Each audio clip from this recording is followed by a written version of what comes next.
अभी ये चतुर्भुज मंदिर है खजुराहो में। तो भाई साहब आप बताएंगे हमारे इसके बारे में, मंदिर के बारे में, क्या इसकी विशेषता है और ये कब बना है, किसने बनवाया है, ये सभी जानकारी भाई साहब बताएंगे। ये चतुर्भुज मंदिर कहलाता है। ये मध्य प्रदेश के छतरपुर जिले में स्थित है और पर्टिकुलर ये प्लेस खजुराहो कहलाता है। ये एकमात्र ऐसा मंदिर है जो पश्चिम दिशा की तरफ खुलता है। खजुराहो के सभी मंदिर आपने देखा हो पूर्व दिशा की ओर है। ये एकमात्र पश्चिम दिशा का मंदिर है, इसलिए से कभी कभी संध्या का मंदिर भी कह देते हैं। अच्छा, ठीक है। आप अगर गौर से देखेंगे तो हर जगह आपको इसका जो महामंडप है पिलर पे आधारित आपको नहीं मिले हैं, लेकिन ये एकमात्र ऐसा मंदिर जिसका जो महामंडप है पिलर पे स्थापित किया गया है। बिल्कुल। और चूंकि पश्चिम दिशा की तरफ ये खुलता है, शिव के लिए समर्पित है। और एक विशेषता इसमें और है, हर जगह आपने देखा होगा शिव मंदिर में शिवलिंग स्थापित रहते हैं। यहाँ पर भगवान शिव का प्रतिमा स्थापित है। विशालतम प्रतिमा है खजुराहो के मंदिरों का, अद्भुत प्रतिमा है, डांसिंग पोज है भगवान शिव का। ये सभी मंदिर उनके द्वारा बनवाए गए थे। ये एक मंदिर ऐसा है जो तांत्रिक सिद्धियों के लिए निर्मित किया गया। क्या बात, क्या बात। तंत्र पूजा भगवान शिव की जो है इस मंदिर में विशेष रूप से की जाती थी। और चूंकि पश्चिमाभिमुखी है ये मंदिर, तो ये कहना चाहिए कि जो भी तंत्र की गहन साधनाएं हैं वो इस मंदिर के आसपास ही की जाती थी। ये जो गांव है ये जटकरा कहलाता है। पहले इसका नाम होता था यतिकरा। यति का मतलब होता है भगवान शिव के लिए समर्पित सन्यासी। अच्छा। तो यहाँ पर पहले उन्हीं का पूरा आश्रम रहता था और बहुत सारे यति लोग यहाँ पर निवास करते थे। यति माने क्या, थोड़ा सा बताइए। यति का मतलब होता है एक ऐसा व्यक्ति ने सब कुछ त्याग दिया है और भगवान शिव के लिए जो समर्पित हो गया। अलग अलग कैटेगरीज हैं। यति होता है, ऋषि होता है, मुनि होता है। ऋषि और मुनि हमारे वैदिक सिस्टम को फॉलो करते हैं। यति भगवान शिव के कहना चाहिए उनके लिए डिवोटेड रहता है और वो आगम के ऊपर ज़्यादा। आगम का मतलब होता है तंत्र। हाँ, तंत्र। अच्छा। भगवान विष्णु जो है अर्धललितासन में विराजमान है। जब एक रहता है, एक पैर नीचे लटका रहता है, तो इसे कहते हैं अर्धललितासन। एक हाथ वरद मुद्रा में, एक हाथ में शंख है, एक हाथ में चक्र, एक हाथ में गदा है। और जो इनका मुकुट है वो क्रीट मुकुट कहलाता है। क्रीट। और ऐसे भगवान विष्णु की प्रतिमा को कहते हैं क्रीट मुकुटधारी विष्णु। अच्छा।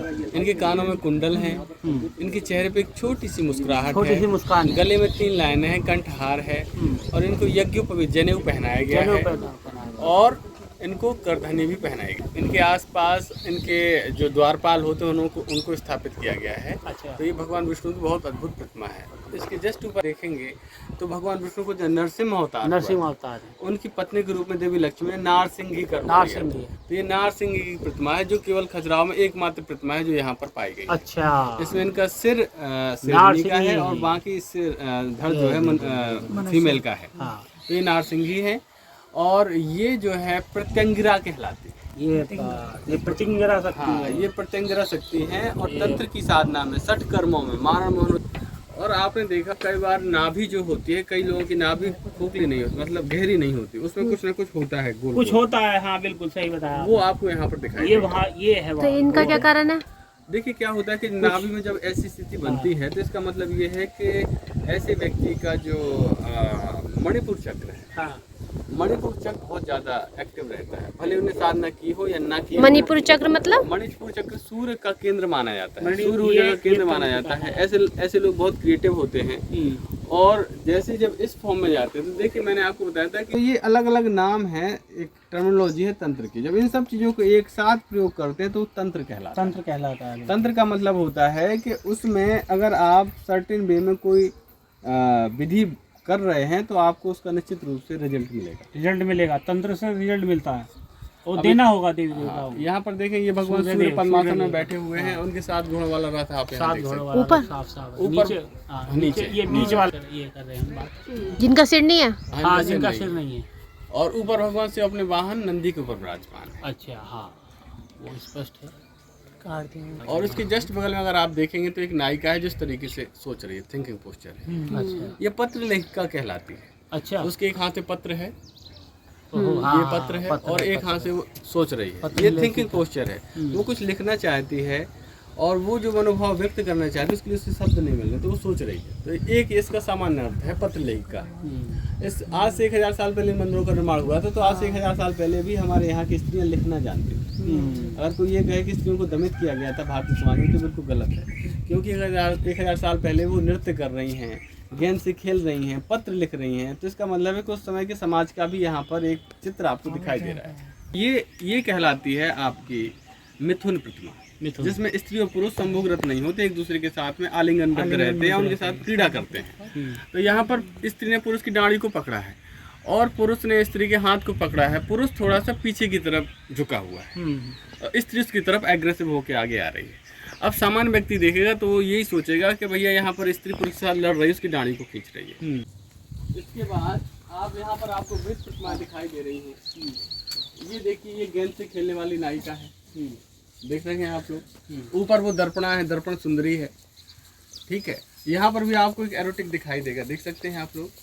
अच्छा, ये एरोटिक आपको अब देखिए, सामान्य व्यक्ति अगर इसको देखेगा हाँ, तो गलत मतलब ही इसका निकल, उसको लगेगा कि केवल एक काम करा की प्रतिमा इसमें दिखाई गई। अब इसमें क्या, इसमें अगर आप गौर से देखेंगे तो स्त्री इसमें उल्टी है और इसमें ओरल सेक्स जैसा कुछ आपको दिखेगा। बिल्कुल यथार्थ क्या, देखिए मैंने आपको यहाँ पर बताया था कि ज्ञान और ऊर्जा के साथ देखेंगे तो आपको इसका सही अर्थ समझ में आएगा। अब यहाँ पर स्त्री ऊर्जा का प्रतीक है, पुरुष यहाँ पर ज्ञान का प्रतीक है। पुरुष मतलब हम, और ये शरीर की ऊर्जा हमारी ऊर्जा, ठीक है। तो स्त्री हमारी शरीर की ऊर्जा है, ये हम हैं, और हमारा जो आधार है ऊर्जा का वो क्या है, मूलाधार चक्र। मूलाधार है ये, मूलाधार। अभी नॉर्मल वे में हमारी ऊर्जा बाहर की तरफ भाग रही है, बाहर की तरफ है, ठीक है। हम देखते हैं बाहर, हम सुनते हैं बाहर, हम आनंद बाहर से लेना चाहते हैं। अंदर का आनंद हमें पता नहीं, अंदर का नहीं पता। अंदर का आनंद हमें तब पता चलेगा जब हम जो ऊर्जा हमारी बाहर जा रही है हम उसको अंदर की तरफ खींचेंगे। तो अंदर की तरफ खींचे, जो स्त्री इसमें उल्टी है उसका तात्पर्य यही है कि अब हमारी ऊर्जा को उल्टा करना, बहिर्गामी हमारी प्रकृति उसको अंतर में लाना है। ये बात तो पहली बार हमको पता चलता है कि जो बाहर का आनंद है वो एक भ्रम है, आंतरिक आनंद के माध्यम से भी जाया जा सकता है। अब चूंकि ये तांत्रिकों की संध्या भाषा है तो इसको इस तरीके से बनाया जाता है कि अगर कोई साधक है तो वही समझेगा जिसने मेहनत की है, जिसने पढ़ाई की है, वो जिसने पढ़ाई वाला। अन्यथा सामान्य व्यक्ति देखेगा और उसको सेक्सुअल अनुभूति होगी और वो सोचेगा कि अच्छा सेक्स ही सब कुछ है। नो, हमारी जो बहिर्गामी प्रकृति है उसको हमें अंतर्गामी प्रकृति में बदलना है। तो अब आप देखें, इसमें स्त्री का एक हाथ नीचे जमीन के ऊपर और एक हाथ उसके जननांग को टच किया हुआ। वास्तविकता यह है कि ऊर्जा के दो भाग होते हैं। एक भाग होता है जो आपके बाहर के जगत को सपोर्ट करता है, ठीक है। ये है वो नॉलेज जो हमको इस सोसाइटी से मिला, इसे कहते हैं एक्वायर्ड नॉलेज, ठीक है। एक वो पार्ट होता है एनर्जी का जो हम अपनी प्रीवियस लाइफ से लेके आते हैं, जो हमारे प्रीवियस कर्मास हैं और वो इस लाइफ में मैनिफेस्टेड होते हैं। तो वो अगर हमारे जीवन में हमने कुछ किया है साधना, तो वो इस जन्म में हमको सपोर्ट करेगा। तो एक हाथ से आप इस संसार को बैलेंस करेंगे, एक हाथ से आप अपने आंतरिक जीवन को बैलेंस करेंगे जिसमें आपको आगे बढ़ना है। अब पुरुष जो है पुरुष मतलब हम, अगर हम इस लेवल पे हैं कि उस ऊर्जा को बैलेंस कर पाएं तो हम आगे बढ़ पाएंगे, अन्यथा हम आगे नहीं बढ़ पाएंगे। हम इसी चक्र में फिर से जन्मना और फिर से मरना, इसी में फंसे। मृत्यु की देवी है कंकाली, कंकाल इंगर मुंडों की माला पहने हुए हैं। ये इनका बिच्छू बना हुआ है जो ऊपर की तरफ चढ़ रहा है। बिच्छू अनंतता का प्रतीक है और जहाँ कहीं पर बिच्छू बना होता है उस जगह के गुणों को अनंत कर देता है। पेट भूख, ठीक है, तो इनकी भूख अनंत है क्योंकि ये मृत्यु है। मृत्यु कभी भी तृप्त नहीं होती, वो अनंत काल से अनंत काल तक प्राणियों को खाती रहती है। और ये चामुंडा किस चीज को खा रही है? बिच्छू किसका सिंबलाइजेशन है? बिच्छू हमारे अहंकार का सिंबलाइजेशन है। अहंकार कभी अपने आप को मानना नहीं चाहता और अहंकार लगातार अपने आप को नए नए रूप में ढालता रहता है। बिच्छू एक ऐसा जानवर है, ऐसा जीव है जो कुछ समय के बाद बिल्कुल नया हो जाता है। वो सेल बिल्कुल अलग कर देता है। ये बिल्कुल बायोलॉजिकल फैक्ट है, आप पढ़ना। बिच्छू कुछ समय के बाद अपना ऊपर का सेल बिल्कुल अलग कर देता है। जैसे सांप केचुली छोड़ता है, वो अपने आउटर सेल अलग कर देता है, नया हो जाता है। तो ये जो हमारा अहंकार है और ये जो चामुंडा है, वास्तविकता में ये टाइम को रिप्रेजेंट करती है। टाइम है, टाइम, ठीक है। तो अहंकार और समय एक दूसरे के विरोधी है। समय अगर बढ़ता है तो अहंकार घटता है, समय बढ़ता है। तो ये बहुत महत्वपूर्ण शिवलिंग है। इस शिवलिंग के ऊपर आपको छोटी छोटी रेखाएं दिखाई देंगी, ये रेखिल शिवलिंग कहलाता है, ठीक है। और हर आप देखें अलग अलग वृत्त, अलग अलग सर्किल बने हुए हैं रेखाओं के। एक रेखा में 100 शिवलिंग हैं अच्छा। और जब आप इनको काउंट करेंगे तो 11 रेखाएं आपको मिलेंगी। तो 1101 शिवलिंग, एक मूल शिवलिंग और 100 शिवलिंग हर रेखा में, अच्छा। जिससे 1101 शिवलिंग होगा। अच्छा। तो इनके दर्शन करने से 1101 बार यहाँ आने का फल मिलता है। फल मिल गया। ये इसका मूल उद्देश्य है, ये इनका 11 मूल शिवलिंग उद्देश्य बनाने है का। रेखा शिवलिंग का। अच्छा। और कुछ ऊर्जा का भी इसमें कुछ मल्टीप्लाइज किया गया है कि एक शिवलिंग से जितनी ऊर्जा मिलेगी वो 11 को समराइज होके कुछ ज्यादा। बिल्कुल, जैसे ही आप यहाँ कोई भी पूजा पाठ करते हैं तो 1101 बार जो फल होगा वो आपको एक बार में यहाँ पर एक बार जल चढ़ाया तो इसका मतलब 1100 बार चढ़ा दिया। भगवान भोलेनाथ की ये अब शिवलिंग के 3 फॉर्म होते हैं। देखो, नीचे का एक हिस्सा है, बीच का एक हिस्सा, ऊपर का। अच्छा, इनके बारे में भी बताइए।